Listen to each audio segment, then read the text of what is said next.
Are you ready? Yes. That is a prompt and appropriate response. That's exactly what I'm looking for. John Peckman Podcast, Connecticut Valley School of Music and Dance, beautiful downtown Portland, Connecticut. Come over the bridge, pull a U-turn. If you're coming from Middletown Way, look for us, red neon light in the window. Like and subscribe. Tell your friends, be on the show with me, have your own podcast. Dave will tell you how at the very end of all of this. And we are here today with the Rock Doc, Mr. Jonathan Schneider, live and in person. Nice to see you. Thanks for having me today. Of course, there he is. You were on the list, and I was scrambling a little bit this week, and someone threw boom. Okay. Done. All right, let's do it. Yeah, let's do it. Get it done. All right. Well, hey, thanks for coming, and we'll see you later. Can you imagine? Okay. All right. Anyway. Take two. Take two. But seriously.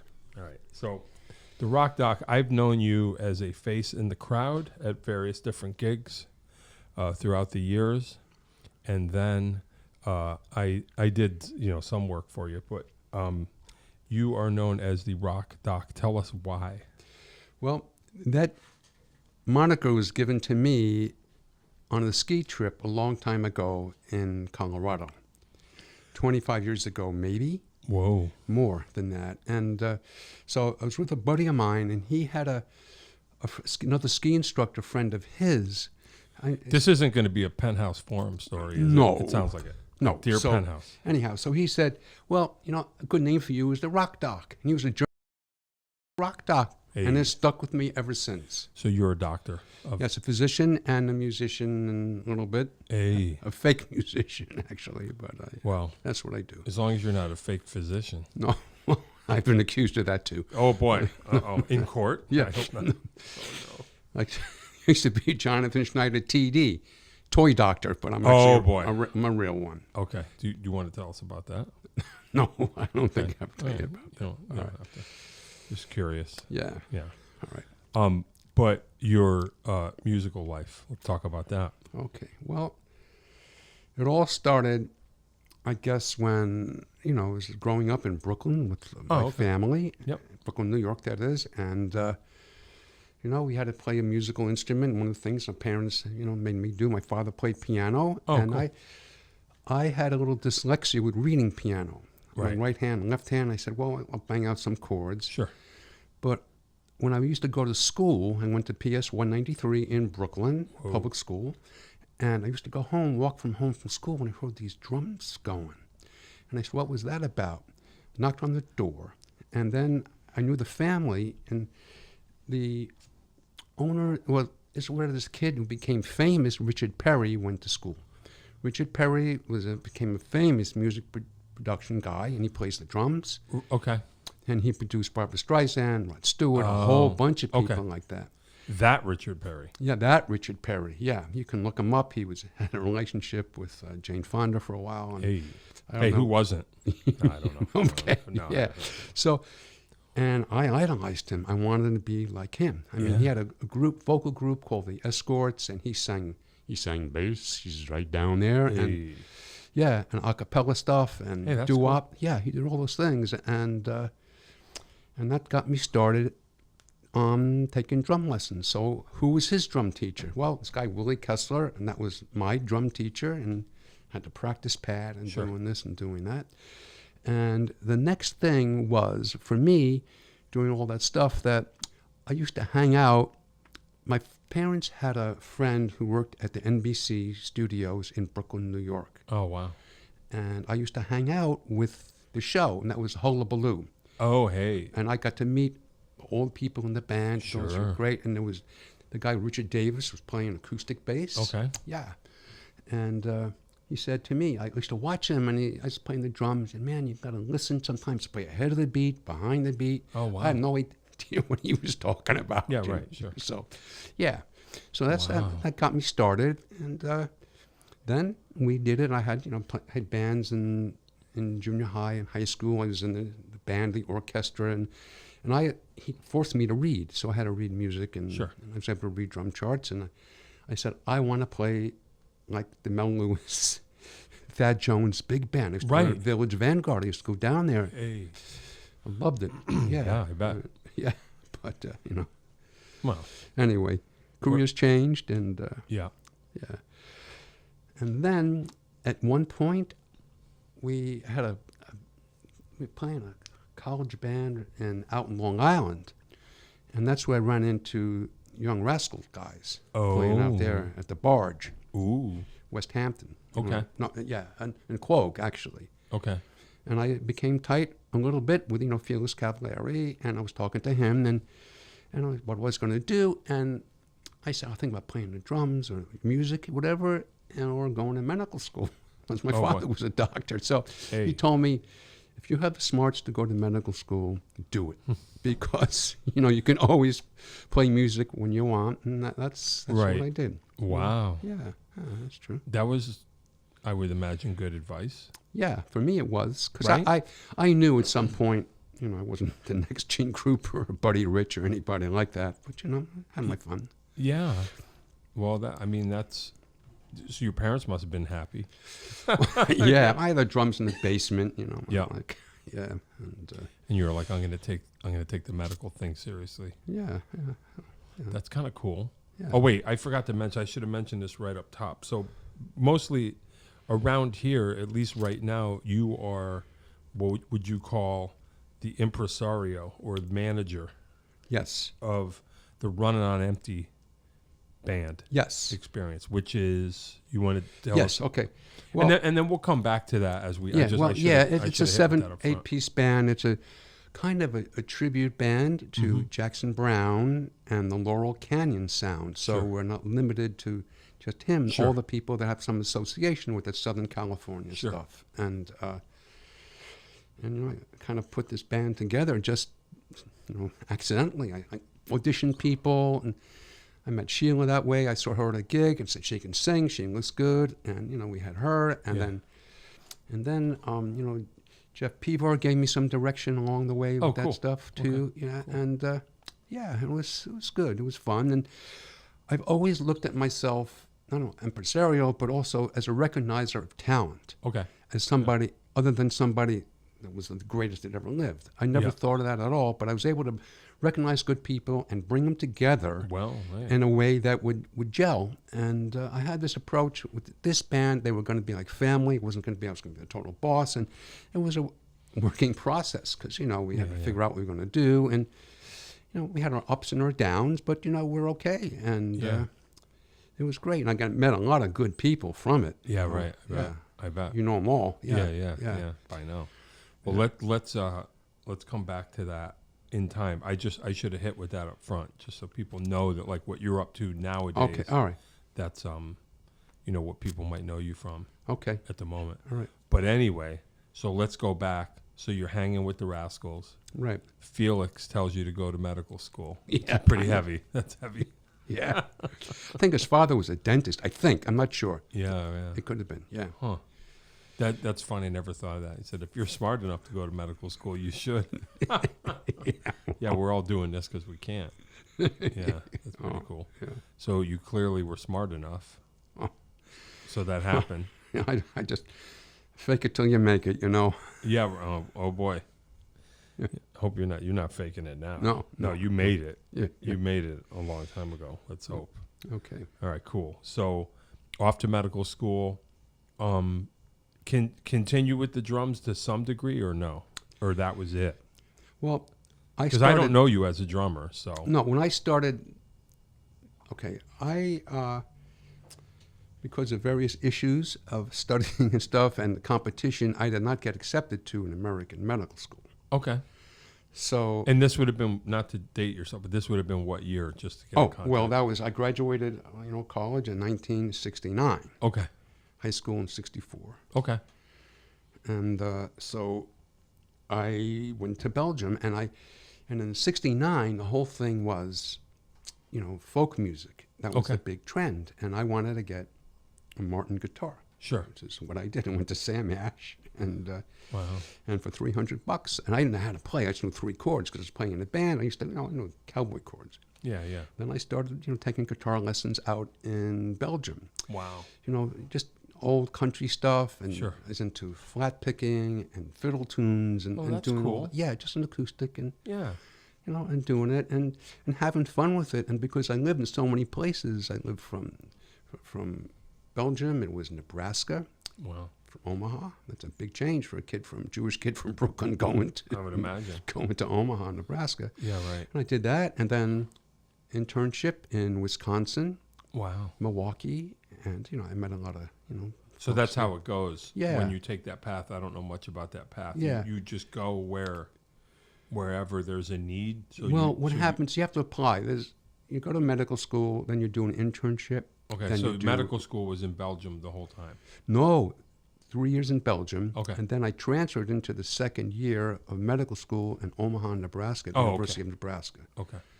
And that's where I went. And I kind of put the music thing on hold for a little bit. Yeah. Because I had to study. You can't. I would hope so. Yeah. You couldn't fake your way through it. Organic chemistry. There's no cowboy chemistry. chords in medicine. No.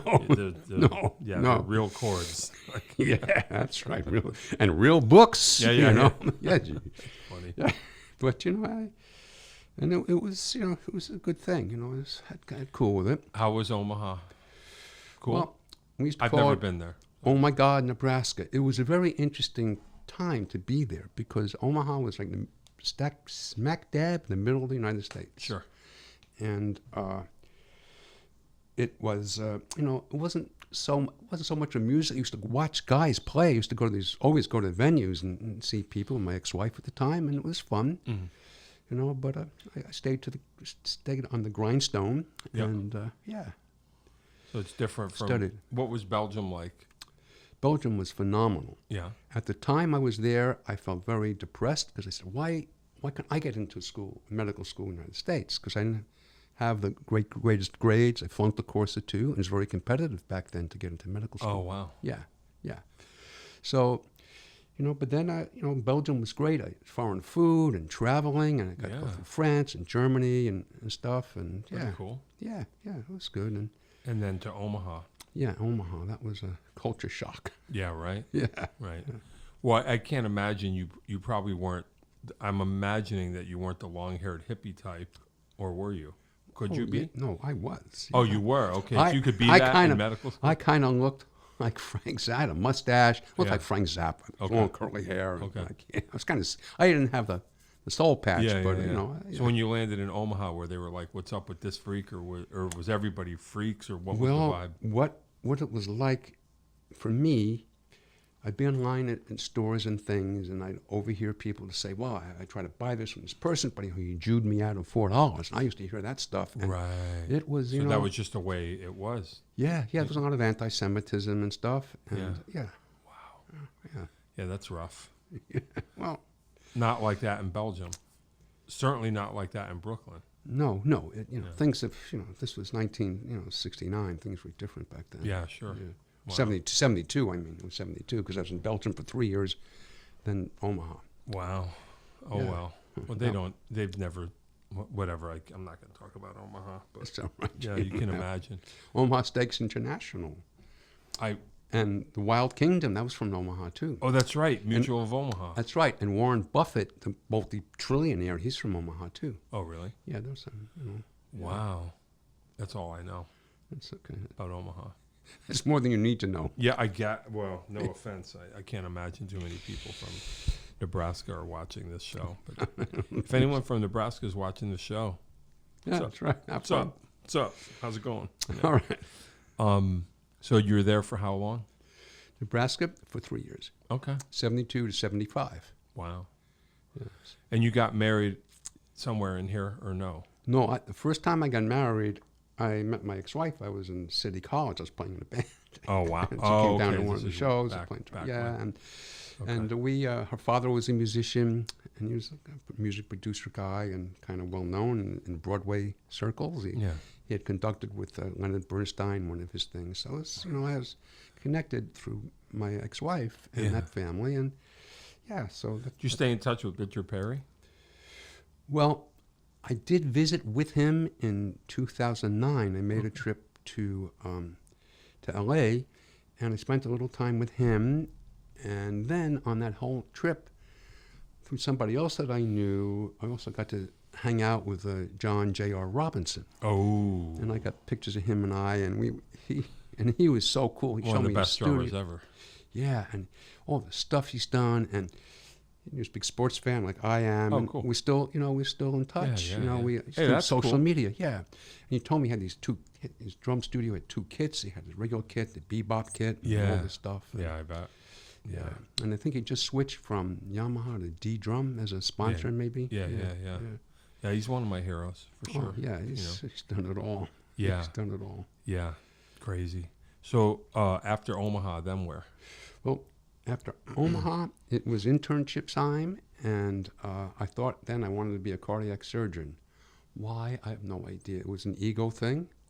What? That's the big job? Well, in the medical thing, there is like hierarchy of things you can do. Yeah, Cause my father was an orthopedist, bone guy, right? Sure. And so I figured I had to do something better than him because it's is a that the way it father-dad is? competitive stuff, and That's funny.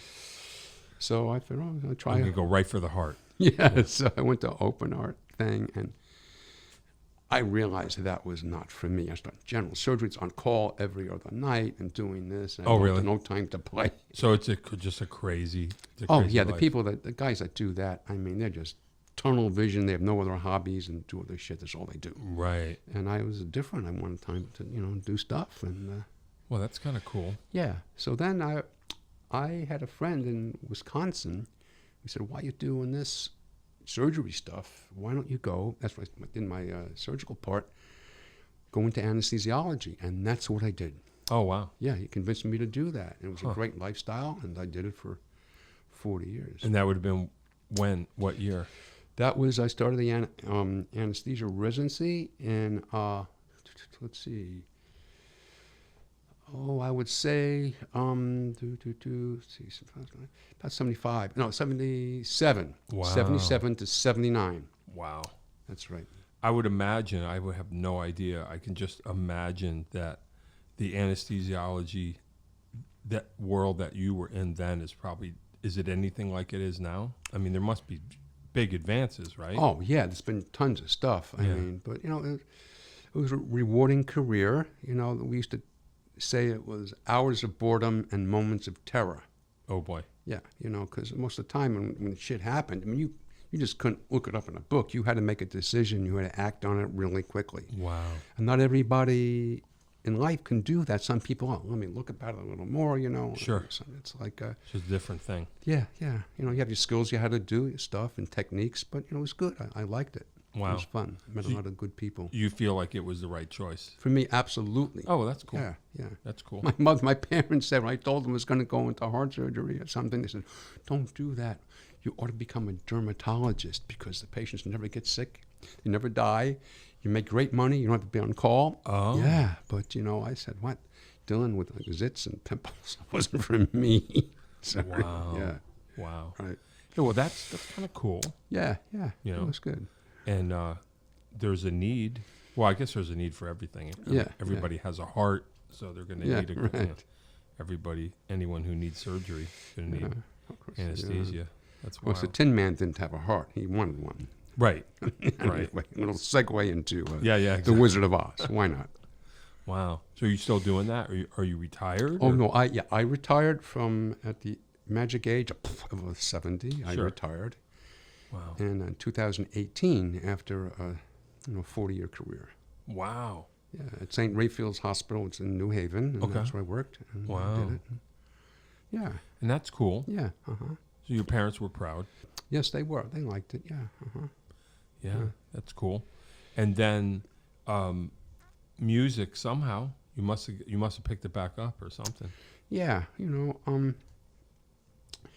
I love going to concerts and doing things, and that's what I did. And then at one point I was playing guitar, and then I switched to playing bass. Yeah. And that's when I started that, and I was taking lessons and teaching myself a little bit. Why? Yeah. Why bass? Well, I started with the bass actually before in college, because we playing at these clubs and stuff. I wasn't married then, and I wanted to meet girls. Sure. And I don't have to pack up the kit. Oh, spend all that time, you know. gotcha. So the guy's playing guitar, thing, boom, out the door. Me, I had to pack all this shit up. Yeah, I didn't have a yeah, drum yeah. tech or anybody Yeah, yeah. that do that. You know what that's like. Oh, So that was one of the yeah, reasons. but the girls that stay late, though, that stay late for you, those are the ones. Yeah. Drummers know. Those are Yeah, the ones. I know that. If they'll hang around. But, you know, my thing with the drums, I really wanted to, if I could have, I wanted to play like bebop drums. I was able to read charts. I wanted to Yeah, do that. But yeah. that was, you know, but doing that, you know, 8 notes, the rock and roll drums back then was all the same. Yeah, yeah, yeah. Sure. Sorry about, you know, so that's what that was like. It wasn't exactly. And so you thought bass would be more challenging. Yeah, in a challenging, and also too, you can work with the rhythm and also the melody too. You know. Yeah, you yeah, do yeah, it. That's cool. Who were some of your bass heroes? Like, who inspired you? Well, back then, I initially got inspired by Richard Davis, who played upright you were bass. saying, Him. And then, you know, over the years, of course, you know, we all listened to Jamerson and all these other folks, and you know, watch these guys like, you know, Sting and Flea, you know, all those people. You know, you sort of bass look becomes at it. a thing. Yeah, you know, but at some point I realized that my playing the bass in the current band, if you want to know how that started, I can go with there too. Yeah, sure. So I was just going to put this band together because in 2014 I was living in Cheshire, and they have this Bartlam Park, and it's a little area, and they have this summer music stuff, and they had all these tribute bands going there. I said, wow, maybe we can start one. I can start one. And I had to think what it was going to be. It wasn't going to. I didn't want to do another like Tom Petty or Eagles or Fleetwood Mac. Do something a little different. So I decided on, you know, the Jackson Browne concept, and we took it from there. And that's what we did. And I had a specific needs to how I wanted this band to look and sound. In other words, it wasn't going to be a bar band. We were going to be rehearsed. We all had in-ears when we started to play because we had 4-part harmony things. I wasn't even going to play the bass or play anything in it. So I was speaking with our friend Howard, you know, Howard Satinsky, Howard Jeffrey, and he says, you know, with this thing, I want to do a duet, you know, with Sheila. So I said, yeah, okay, well, who's going to play the bass? I said, you are. Hey, so back then he lived in Middletown. He was teaching. Oh, okay. Yeah. So he said, but I don't have a bass. I gave him my bass, and he said, all right, you play it. And wow. And eventually, you know, I said, okay, I got a bass for myself. And so where did you know Howard from? Oh, because I was taking guitar lessons, you know, from Bob Semanchik. Oh, whoa, yeah. You know him, Bob? Yeah, I do. Yeah. And I said, well, I'm doing this Jackson Browne thing I want to do. Do you have any interest in playing guitar? Because he can sing too. And, you know, and he said, well, you know, I'm gigging a lot, I have my students, I teach all the time. So why don't you speak to Howard? Because they were in a band before. Right. Together. Sure. So I don't know who Howard was. So I introduced myself, go to his house, and you know, and that was it. And we are since very close, good friends. And you know, I love the man. He's down in Georgia now. Oh yeah, good. Yeah. So I always knew him as a guitar player. Yes, he plays everything. He plays guitar. He plays bass. And you were like, I want you to play bass. And he said that to me. Play bass. He said that to me. You play the bass. He played the bass in the band, but in a couple of songs, you know, I played the bass. So you already had the guitar chair settled. That's why because I still think of Howard as a guitar player. Yeah. We had I had Sean Persinger playing lead guitar. Yeah. I found him. He was one of my guitar teachers at the time, and I asked him about it. And very skillful guitar player. Yeah. You know, he's good. So he's like, that's cool. Yeah. And then, so all right, are there any blanks that you want to fill in? Because now we'll just talk about the band and everybody in it. But what happened in between? You just didn't play in bands all this time, and then you had the brainstorm to like you're going to make one. Or what happened in between? Is there anything? Well, what I would generally do is I was playing guitar, and I had people that played, and I would only want to do stuff that was going to stretch me musically on the guitar. Like I got those two two-guitar stuff I was really into, like the Allman Brothers thing. And so I learned a song. I visited my friends in various parts of the country where they wouldn't know me. And I said, okay, I'll come and do it.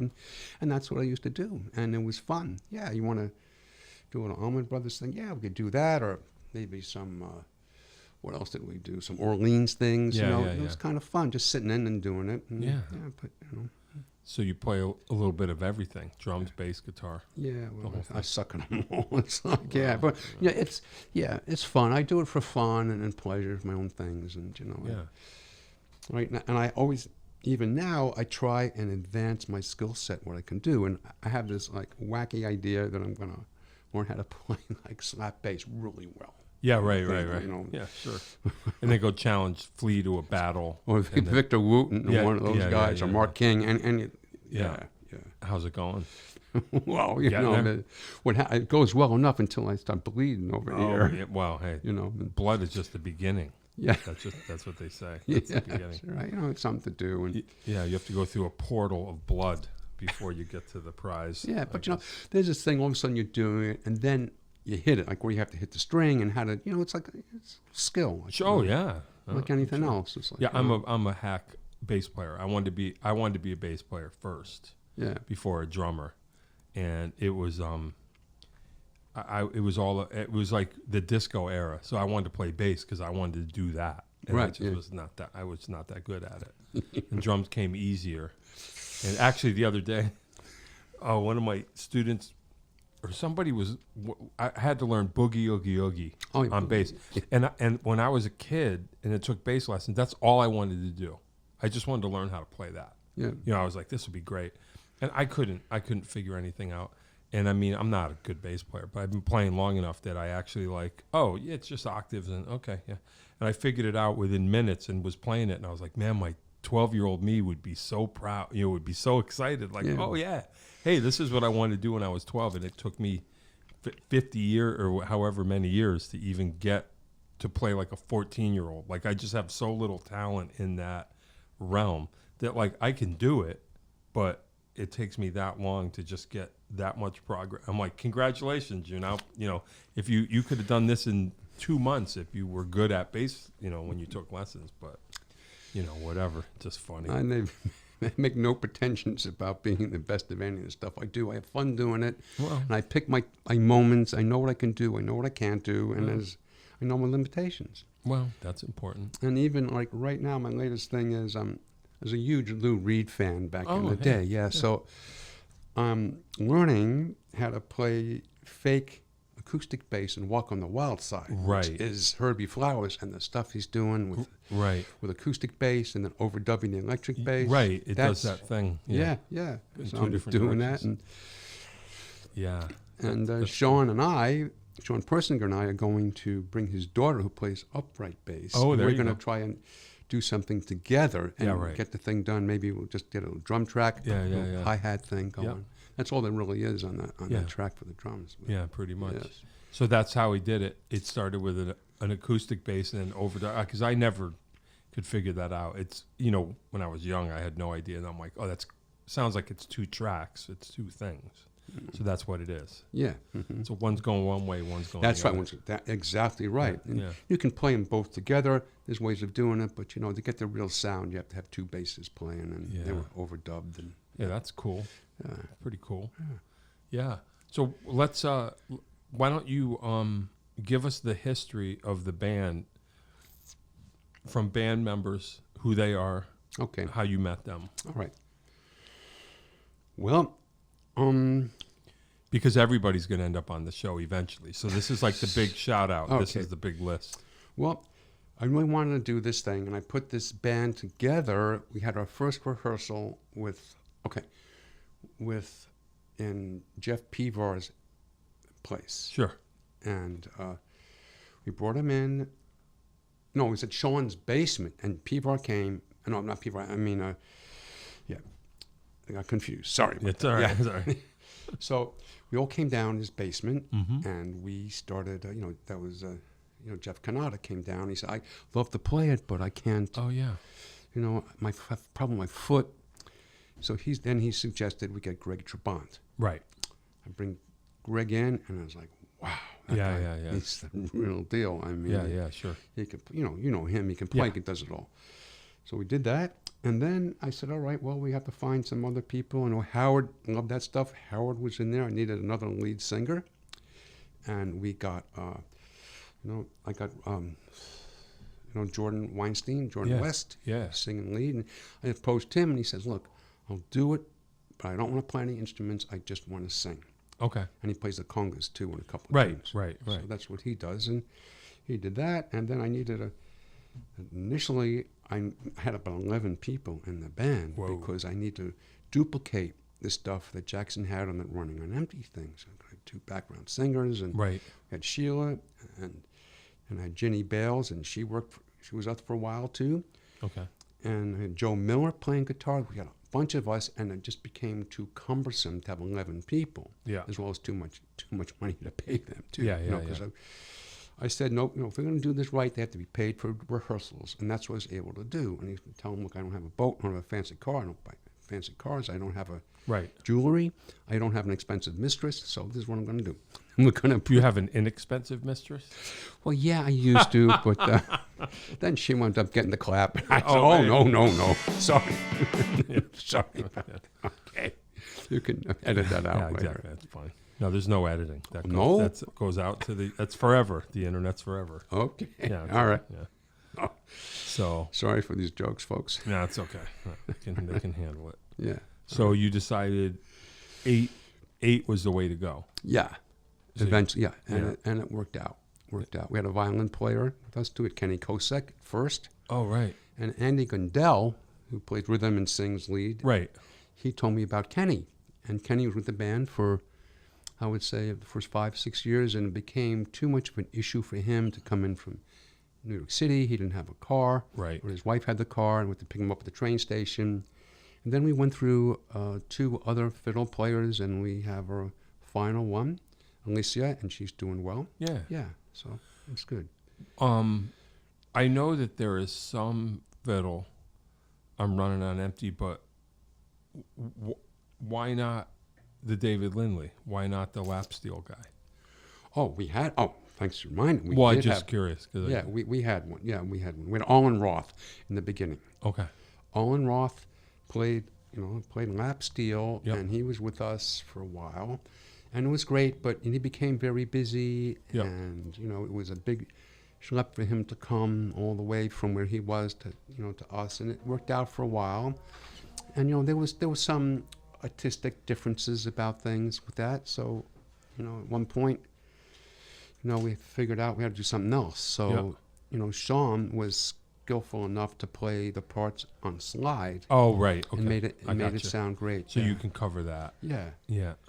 And then Andy, like acoustic, you need someone on the acoustic. Yeah, Andy played acoustic, and Howard plays acoustic too. So he did on some songs as well. Right. Yeah. Okay, that's cool. And then violin becomes, you're just like, we'll get the fiddle player. Yeah, cover some stuff. Yeah, that's cool. Mm-hmm. And that's everybody, right? Well, we got Sheila singing lead. We got Howard. Yeah. We got Rob McEldowie. He plays. Oh, right. He plays keyboards. Yeah, and he sings too. Yeah. And so it's funny. He wasn't too familiar with Jackson Browne. Really? I mean, he was in the Steely Dan cover band. Shut that door all the way. Bo Bolero. Yeah. That's what he was in, and but he wanted to do Somebody's Baby. That's a song that he does. Right. And then he learned the other songs, and he sings harmony. He can sing lead. He does it all. He's a very skillful musician, and he's got ears like the size of elephant. I mean, ears at all. Yeah. Yeah, that's cool. Yeah, it's pretty much like an all-star lineup. I like to think so. Sometimes I say, "Wow, what am I doing here?" Wow. Yeah. You have these moments of disbelief, but yeah, it's okay. Yeah. And what was the first gig? Do you remember when it first? I do. Yeah. What I wanted to do was I had this band together. I had no shows booked, but we had to have a show booked. So I put something together as a fundraiser at this place where Greg used to teach, RVP Studios in West Haven. Okay. And we did a show, and we had like 3 bands there. And we had, Pivar was there for something that he was doing, and I that's had cool. this woman. He was there, and we were there, and it was great. It was good. It was a good time. Yeah. Yeah. And you were like, this is going to work. Yeah. And Johnny Ross showed up too, and he played also. And after one of the moments with me, I was really proud when I came off the stage. The big smiles that Pete gave me, as well as Johnny Ross. It's like, yeah, man, you did it. And Yeah. it was good. And Hey, that's cool. yeah. Yeah. But Johnny Ross had a party band. He did his thing too, and he had a great band he put together. And So you were like, okay, this is real. Yeah. If those guys like it, yeah. it's going to be for real. You couldn't get Pivar involved because he doesn't live here. No, not anymore. No. Yeah. Yeah. I mean, I've done music stuff with him, and Sure. yeah, he played guitar on the Linda Chorney stuff. He did and bass and things. Mm-hmm. Yeah, it was fun. That was a different time in my life. Yeah. How so? Well, And this would be when? This 2000. I first saw Linda in. I met her skiing in Colorado. Another Colorado skiing story. Yeah. In 2003, and eventually we became friends, and then she eventually got married, and we connected, and we had a lot of fun together doing things, and she got a boyfriend who I got to know, and now she's out in Arizona where she lives in Tucson. Yeah, so she was great, and everything gelled. It was all good. Yeah, it was all good. Yeah, that's cool. And we did the record with Linda. We wanted to do a record because I said, Linda, you got this stuff. Let's see if we can't do a record, because I had some discretionary money, and we had to get some good players, because I wasn't gonna, I wasn't gonna be on that record at all. Oh boy. Okay. Yeah, no, I wasn't gonna play. I was gonna produce it and executive produce it, whatever you want to call it. Sure. And so we did that, and where? When? Yeah. Where did you do it? Well, we did it. We did some basic tracks. The pre-production stuff was done in my house, in my loft. And, okay. And we had a drum thing, and we did all that, and we got the rhythms and stuff. And Pivar was very much involved with that. Hey, that's cool. And then we had to get the other pieces filled together. We had Sean Pelton doing the drums. Oh, nice. Yeah. And Jeff played guitar, and he played banjo, and he played slide and lap, all that stuff at the various parts of the song. Sure. And then for a couple of things we needed to do, we needed, a different kind of bass player. So we had Will Lee come in, and he did it. And he played bass on some of these Beatles things. Oh, wow. Yeah. Hey, what record is this? That was called Emotional Jukebox. Okay. By Linda Chorney. Okay. Yes. And that was submitted to the Grammys, because she had a friend that said, you can submit that to the Grammy Awards, and if enough people like it, maybe you get nominated. And that's what happened.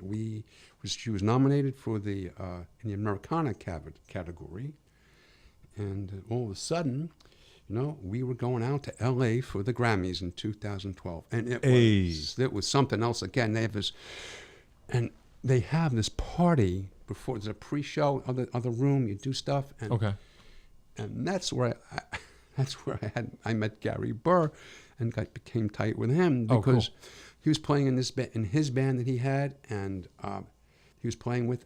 And I said, he came out, and I looked at him. I yelled at him. I said, Meriden loves you. Yeah, Meriden, Connecticut. Yeah, because Andy Gundel, you had Gary sing some vocal harmony parts. He's got that high, beautiful voice. Oh yeah. And then that's how it all. Yeah, happened. we know all about it. I grew up in Wallingford, so that's kind of like always that thing. Wally World. Wally World. Yeah, Yes. Yeah. We're famous for him. Rob Hyman of the Hooters. Oh yes. Also from Meriden. Yeah. I'm trying to think who else. Meriden. Wallingford is famous for. Choate School. Morton Downey Jr. from Wallingford. Wow. I believe so. Yeah, Choate. I grew up right in next to Choate on Main Street. So and you don't want to go to Choate? Nah. No, but it was Choaties and Townies. That was a thing. I know. I'm just teasing. I was a Townie, for sure. But, right. but yeah, Choate. Yep. Right downtown. I went to public high school. It's okay. Yeah. It's just fine. Yeah. That's cool. James Madison High School, the most famous high school in the world, in Brooklyn. Really? Yeah. How come I never? What should I know about it? I want to tell you everything you need to know about it, whether you want to do it. Yeah. All right. Well, Ruth Bader Ginsburg, she went there. Okay. The judge recently passed, right? Let's see, who else went there? Howard. She went there. Carole King went there. Oh, Carole okay. Klein, all those folks in Brooklyn. Yeah. Wow. And many more. And the Dice Man went there. Hey. Andrew Dice Clay. He went. And Chris Rock was there for a couple of years, too. All right. What here, you keep talking. I'm going to look it up. What is it? What? James Madison High School, Brooklyn, New York. Okay. We're gonna look. We're gonna give some shout outs. Yeah. James Madison High School, Brooklyn, New York. Wow. Famous alumni. Yeah. Alumni. Okay, here we go. You ready? Yeah. Oh, yeah. Oh, okay. Bernie Sanders, I think, too, maybe. All right, you ready? Yeah. Wow. Yeah, this is pretty heavy so far. This is just the thumbnail. Yeah. Ruth Bader Ginsburg, Judge Judy. Right. Bernie Sanders, Chuck Schumer. Right, both. that's right. Former Senator Norm Coleman. Not sure who that is. But yeah, man, that's heavy. Yeah. And you. Yeah, and me. Right. Also, let's see. Cal Abrams, Maury Allen. Wow. Yeah, some of these people I know, some I don't. Yeah, Andrew Dice Clay. Yeah, that's pretty cool. Yeah, well, far out. Yeah. Yeah, that's pretty cool. I didn't get to you yet. I'm only on the F's. No, I'm not going to be there. William Gaines, founder of Mad Magazine. Wow. That's heavy. I didn't know that. Hey, that's right from your neighborhood. Wow. Hey, man, that's pretty heavy. East 24th Street. Now, Richard Perry was my neighbor, but he didn't go there. He went to private school. Okay. He went to Poly Prep. Whoa. And they named the whole building at music school after him because he became famous. Buddy Kaye, songwriter, musician, producer. Carole King. Martin Landau. Wow. From the Mission Impossible. Hey, man. This is pretty heavy.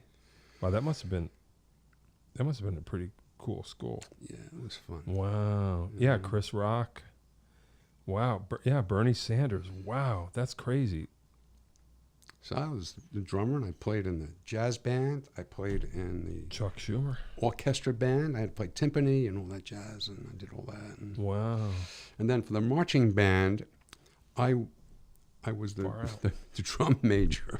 So was I. No, with the pole, you did that too? Yes, I was. Yeah, I was too. I was so disappointed. I was like the big shot drummer all through junior high and high school. I finally got to be a senior, and the band director put me up front. And I was like, "What? I want to be I'm finally the head of the drum section." It's like, "You fit the uniform. I need you up front." So I couldn't be with my guys. I was the dude up front with the thing. Yeah. I was terrible. I was the worst. It was okay. I was famous for I hot dogged it. Like I didn't follow the rules. I kind of just did my own thing, and then people kind of dug it. They were like, "Oh wow, Peckman, he's just going off." Okay. We had the high school that I went to. James Madison had the worst high school football team in the history. Oh, really? They were like, I think a winning season. The best season when I was there was like 3-10 or something that. It was terrible. And there's more to life than football. Yeah. But my being a drum major got me recruited to go to the University of Pennsylvania for my first year in college. Oh, hey. They wanted me to go. They needed a drum major. Hey, there you go. Hey, that's cool. They were recruiting me to be a drum major. But what happened was I decided I like playing bands better. I wasn't going to study, and I wasn't going to be the drum major. I didn't want to do that. Yeah, I don't know what that career path is like. Yeah, I did it I think I did it. They were grooming me to be a drum major, and they had this other guy that was doing it, and they said, he'll after when he graduates, you'll take over. I said, okay, but I left after 1 year. I flunked out of college. Oh, whoa. Hey, that's heavy. My drum major career, so I was a senior, and we were terrible. My band director was cool. He was really good at concert band. Like, we were good, but marching band wasn't really his thing, so we just would barely get through it.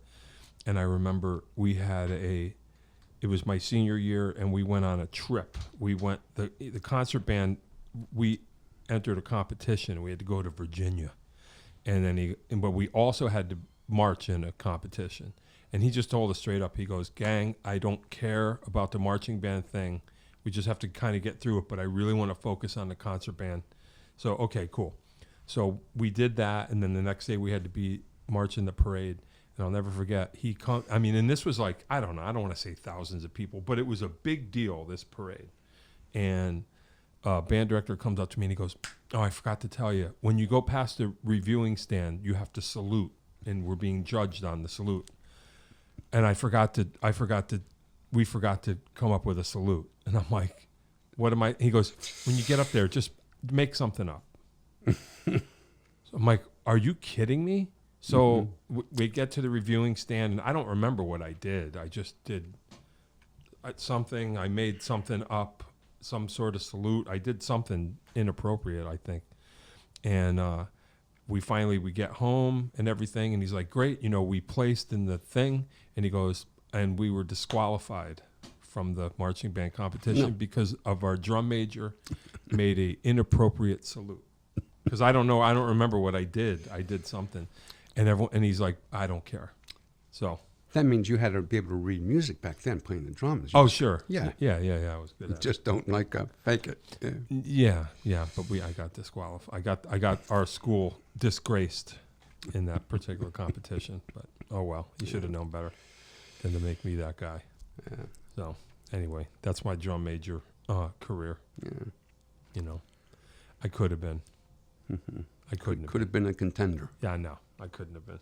That never would have happened. What is next for the band? I played one gig with you guys. Yeah. What is next for the band is, there comes a time when every group has to make some decision that, Sure. We've had a great run for 7 years. Mm. And because of, my insistence on playing only select theaters and wasn't going to, the story. Sure. So, and with Howard being in Georgia, and Greg moving to Florida, sure, and I had a choice: do I get other people in it, or is it maybe enough time? Because I can tell that the enthusiasm's kind of dwindled a little bit. Oh, okay. For doing this, we had a great run within the band. Yeah, a little bit. Okay. I mean, I used to. Well, yeah, there's issues that we had, and. Yeah. I try and get a Zoom meeting and with people to come on board to see what the future of the band, how enthusiastic they are for it. Yeah. And bummer. I was there at the end. I played the last gig. Is that what you're saying? Well, we have one more show to do, and then it's going to be, sayonara. I'm waiting. Whoa. But, Rob says we got to keep it going. We got to, do it. And I would like to, but it's hard to get the shows going. We're not going to play in, some place in East Haven. I mean, nothing against East Haven. We got to play in a theater with ticketed events, and they'd have us back at the Kate and other places because, Sheila has a full-time job. Jordan works full-time at Sam Ash, and, they can't, travel. And because I've been offered, we want to fly here, fly there, and do that stuff. Yeah. Because I know guys like in Eaglemania, which is a great Eagles tribute band, and that's their job. Yeah, right. That's their job. Sure. And it's hard to get everybody together. Yeah. What you're saying. And, because some people have a steady job and they have 401k and they got health care and stuff. And I can't. Yeah. No, it's not like the Fab Four. I get everybody on salary and they all have health care insurance through that as a corporation, but that's not how we're doing it. Wow. What a bummer. Yeah. I didn't realize that. Yeah. It's all right, Okay. And also, too, you have to get the right agent and stuff. And, the first thing the agent says is, well, can you fly out? Can you go to do a gig in Philadelphia next Thursday? And I said, well, I don't think that's going to happen for us. Right. So just the available. So we played 3 or 4 times a year, and it was always exciting when we had to do it, and we had to learn some new songs, and there's always resistance. I don't want to learn new songs. When can we do the same stuff? I said, well, you can't have people coming back to hear us play the same set list. We got to switch it up. So for our next gig, we're going to switch it up and bring back some tunes and see how it goes. Where is that gig? It's going to be in North Branford at the Potato Festival, whatever the hell that is. in North Branford. Yeah. Potato thing on August 5th, which is a Saturday. Okay. All right. We'll look for it. Yeah, and then, And then who knows? Who knows? I mean, if we could do it more, I'd like to. Yeah. I'm not ready to totally say goodbye, but, you can't have a band if you don't have gigs. And you can't, if you don't have the gigs, it's like, all right, we are limited to where we can play. I think the last thing we did something at Wall Street Theater. We did a double bill there. That was me. Yeah, that's right. That was you. That was you for that one. And we did a show with, with Gary Burr and his band, Laurel Canyon, and those guys are good. Mark Morando and Mark Hudson. And, they got signed on to Blue Raven, which is the agency that does most of the big tribute bands in the area. Okay. And I reached out to them, and she was kind of lukewarm, the woman running it. Yeah. Lukewarm about having us, but I said, all right, that's what it is. Yeah. Oh, well. Yeah. Hey, you never know. Yeah. Maybe you'll have another brainstorm. Yeah. But, we played at Wall Street Theater. We played at the Cape a couple of times. Yep. We played at a place in not Guilford. In Old Saybrook, the town that's just west of Old Saybrook. We played there too. Yeah. At Water's Edge. Sure. That was we liked that one. They wanted us back, but I keep, reaching out to them, and I keep getting, they kind of ignored a little bit. We sold out there. It was a great gig because they put us up overnight in a hotel. And it was great. Yeah. Oh well. Hey, you never know. Yeah. We're getting close to the end. Is there anything else that you want to? I have wrap-up questions. Okay. But I want to make sure that there's anything that we did not talk about that you want to talk about. Okay. Well, I got my Leonard Bernstein story. That's kind of famous. Hit it. Well, I'm ready. Yeah. Okay. So I was in this group, All City Orchestra, All City Orchestra. They had now some of the story is a little bit embellished over the years, but why not? It's okay. Yeah. That's great. I was playing timpani, and we're doing this show, Host of the Planets. Yeah, sure. Jupiter. Yeah. Calls for 6 timpani. Oh boy. Yes. So we wanted to be tuned in those days, man. It was so hard to tune those things, Sure. Because low pitch. It wasn't like an automatic tuner that they have now, and you have the I play timpani too. You have the pitch pipe, and you have to try to just tune it by ear right on the fly. Yeah, or I would get the bass player to play a note and stuff. But yeah, so we would do that, and so one time, All City Orchestra, one of these things comes over, we had a guest conductor, and he says, "Man, when you come, I go like this. You just gotta hit the shit out of those drums. You gotta just pound them." Right. So, oh boy, the guy playing drums, he's playing timpani with 2 of us on that thing. He's doing something, and his mallet flew out of his hand. Ooh. Flew right over and landed in the horn of a French horn, one of those horn player things, right in the bell. Yeah. Ooh, that wasn't. Oh boy, Mr. Harp player. Oh, was not happy. No, flying things. That's right. Wow. Yes. That's heavy. Yeah, it was all right. Yep. It was fun.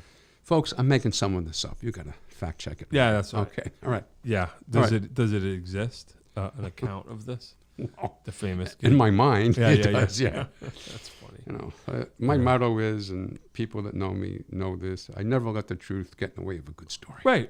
Yeah. No, totally. I hear you. The more you say it, the better it gets. It's good policy. Yeah. All right. Desert Island albums. A few.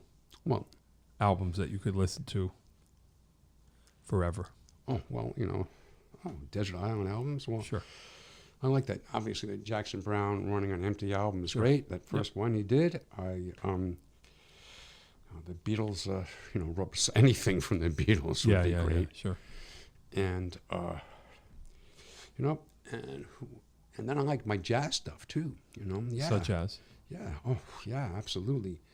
The let's see, the Jazz Soul of Porgy and Bess, which is a song you have to dig deep to find. It was great. Okay. And it was a jazz version of that stuff. It was great. And, of course, Miles Davis Sure. kind of blue. Oh, Yeah. That all the time. I Sure. Man, and Joni Mitchell. Yeah, Oh, blue. Yeah. Oh, yes. I Yeah. mean, how can you forget Joni? I mean, Sure. so many great people. Agreed. Yes, Agreed. yeah. So Mel Lewis was kind of your guy back then. Yeah. And I think I watched him and used to go down there and watch that. And also Joe Morello, too. I took one lesson with Joe Morello. Whoa. What was that like? It was like, man, how do you play the sticks that fast? Yeah. It's like, all right, it was in Jersey. I think it was in New Jersey back then. Wow. Yeah. That's pretty heavy. Yeah, That's cool. But then I read this book by Kenny Aronoff, his autobiography. I didn't read that yet. Yeah, it's great. And he talks about, he went to music school. Right. Graduated from the University of Indiana. Right. And all the people that went there, and I think maybe Sean Pelton may have gone there, too. I think you're right. Yeah. Because you would think some of these drummers just learned it by their own, but no, they went to, they're musicians. They're not just like guys that can whack the drums, you know. Sure. Yeah. Wow. Yeah. Desert island food. Oh. It's just a weird question. But. Yeah. Well, it's sinful, but I would say like Pepe's Pizza, maybe. Oh, yeah. Or Modern even, something like that. Or even though it's really bad for you, Nathan's hot dog. Oh, yeah. Nathan's Coney Island, the original Nathan's. Yeah, right. Right. Oh, yeah. Yeah, that's cool. Yeah. Yeah. I just, for the record, I'm Team Sally's. So I'm just throwing that out there. Yeah. You know, Okay. Yeah. It happens. I mean, New Haven has great pizza. You can't. Yeah, right. You know. Yeah. So how did you end up in Connecticut? Did we ever even talk about that? Well, I ended up in Connecticut. That's where I got a job. Yeah, right. You know, I had to get a job. doing in anesthesia. And that's how these things happen. Yeah. You just end up in Connecticut. Yeah. Yeah. Cool. Yep. Is there any particular one live show that you have seen that changed your life that you could think of that springs to mind? Absolutely. The Beatles in 1964 at Carnegie Hall. Wow. I was there, and I was sitting. I was maybe historic. 15 years old. Because that was in early February in '64, before they were on that Sullivan show. Yep. And years later, I found out that Danny Korchmar was at that same show. But we didn't know each other back then. Right. I was there, and it was like, wow. And I remember, I went with my friend Peter Cummings. Peter, if you listen to this, we were there together, remember? And we were into the music, and we had all these girls screaming. And Paul, Ringo, yeah, and you George, were just like, be quiet, I want to hear the play. Yeah. And they didn't have that big sound system. You know, every now and then you'd hear a little crash from the hi-hat. Wow. It was something else again. I bet. Yeah. I bet. And ever since then, I've been trying to have a one-on-one with Paul McCartney. But join the club. It turns out that I have a cousin of mine who lives out in Long Island, and she's a architect, construction manager stuff, and she helped Paul with 2 of his homes in Amagansett. Okay, out so Long Island. You're close. Yeah, and so I've been to Amagansett out in East End of Long Island a lot of times. I never ran into Mac, though. Never saw him. Yeah. Many of other people, because there's a lot of cool music places out in Long Island. Like Stephen Talkhouse. It's a great little venue. And yeah.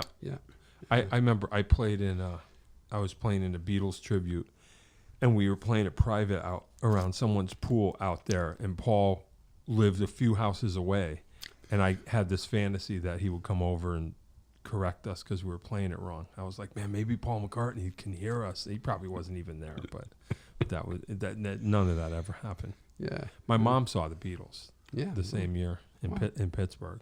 So. Yeah. And I saw him in Shea Stadium too. Wow. We were there for that one. Wow. That was one, I think. Yeah. Was it Richard Bernstein? No, Bernstein. One of those people helped to produce that one. Yeah. Yeah. It's pretty heavy. Yeah. That's cool. Well, Sid Bernstein, that was his name, Sid. Right. Sid, not the guy that you hit with the mallet. No. Yeah, no. All right. Well, you know what? We could get out of here. I appreciate you coming. Oh, it was my pleasure. I was kind of didn't know what this was going to be like, but I had a great time. Hey, and, see what I'm saying? Well, this goes on your permanent record, so that's why. Okay, that's why we're here, because it'll live forever. Yeah, and it'll exist. All right. And Jonathan Schneider was here. Right. I'm gonna press the button. Okay. You ready? Yeah. Don't get scared. Jonathan Schneider. John Peckman Podcast, Connecticut Valley School of Music and Dance, beautiful downtown Portland, Connecticut. Come over the bridge. Go through One Satellite's, pull a Yui. Look for the music store with the red neon light in the window. Like, subscribe, tell your friends. Come on the show with me. I reached out. I have a new list now. A lot of people are going to be coming on this show. Listen, Dave will tell you how to have your very own show. Thank you, Mr. Schneider. Thank you. You got it. That is all.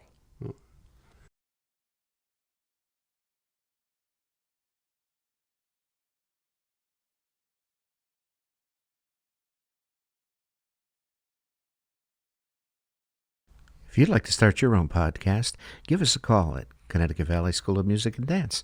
Our professionally designed podcast space is here for all your recording needs. Rent out our studio to do interviews with up to 4 people, to record audiobooks, social media content, and all other recorded material.